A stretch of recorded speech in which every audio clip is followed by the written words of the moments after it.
Vraiment, nous œuvrons pour le développement. Et on espère que beaucoup d'autres jeunes comme nous feront la même chose. Ce forage tombe à pic car les plants mis en terre lors de la semaine de l'arbre seront enfin irrigués et des cultures maraîchères pourront être faites pour l'alimentation des populations concernées d'abord et environnantes ensuite. En fin de compte, c'est un bien qui profitera à tous. Selon les investigations faites dans la localité, le problème d'eau se pose avec acuité et donc de pareilles initiatives ne peuvent être que saluées par les autochtones.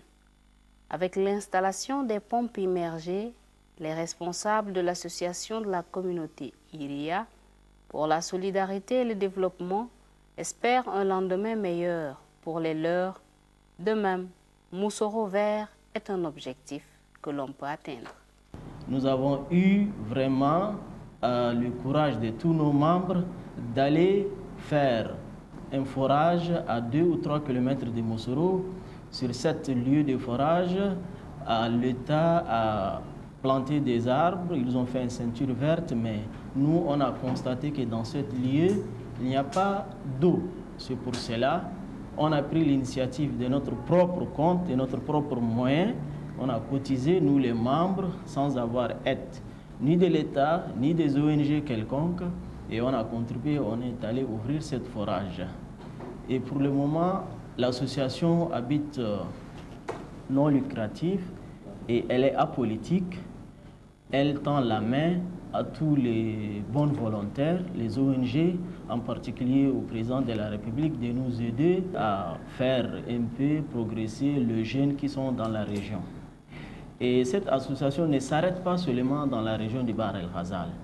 Elle est en dehors de la frontière de Bahr El Ghazal. On a des gens, par exemple, au nord du pays, dans le BT, on a des gens qui ont le même communauté que nous, et même dans le Chari Bagrimi, nous demandons à tous ces gens de venir nous aider et de travailler ensemble.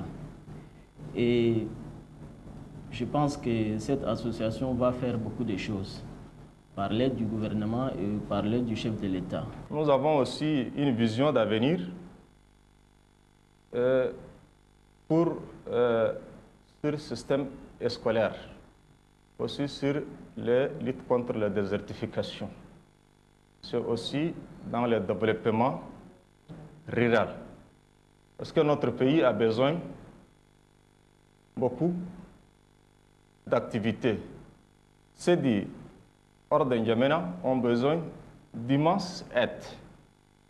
C'est pourquoi on a voulu faire un programme politique pour la sensibilisation de lutte contre la désertification, pour sensibiliser aussi de ne pas couper dans les biosystèmes pour faire des mal à nos environnements.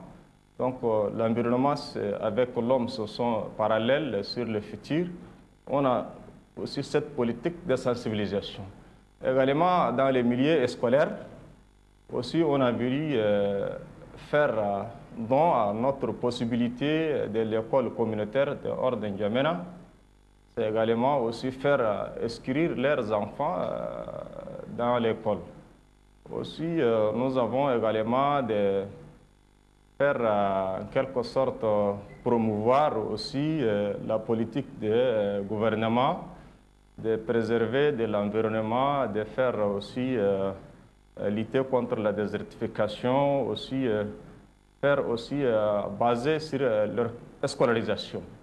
Donc malgré tout ça, notre vision future, si on dit voilà, on va engager dans tous ces domaines.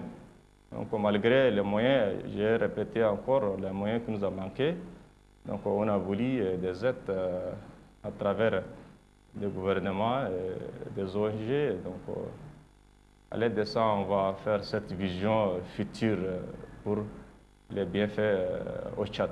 La CIT est une association à caractère communautaire, nous avions dit, et que vous avez vu certainement dans la définition que c'est une association communautaire et elle réunit toute la communauté Iria. Cette communauté se trouve un peu partout. que ce soit au niveau du Bahr el Ghazal et puis au niveau du Chari Baguirmi et aussi je crois de beaucoup d'autres régions. Il y a des Arabes. À côté de ça, nous avons les Péliria aussi. Donc c'est une très très grande communauté et qui se retrouve dans toutes les régions, on va dire pratiquement du centre-centre-ouest.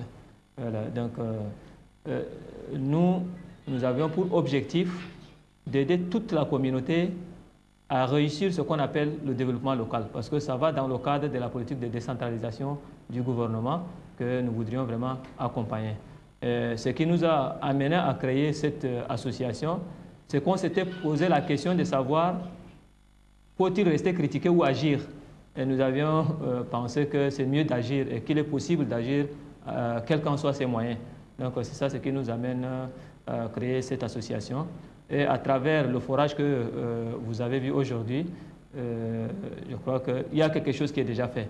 D'autres forages sont en cours, qui seront inaugurés dans les jours, les semaines qui viennent. Donc précisément au niveau d'un petit village qu'on appelle Bendeley, non loin de Dagana, et aussi un autre village qu'on appelle Néré.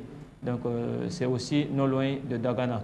Donc vous voyez déjà que on n'œuvre pas seulement pour le Bahr el Ghazal, mais partout où cette communauté se trouve, on essaye d'agir pour que les ruraux arrivent à réussir et qu'il y ait un développement local à la base qui puisse accompagner la politique gouvernementale.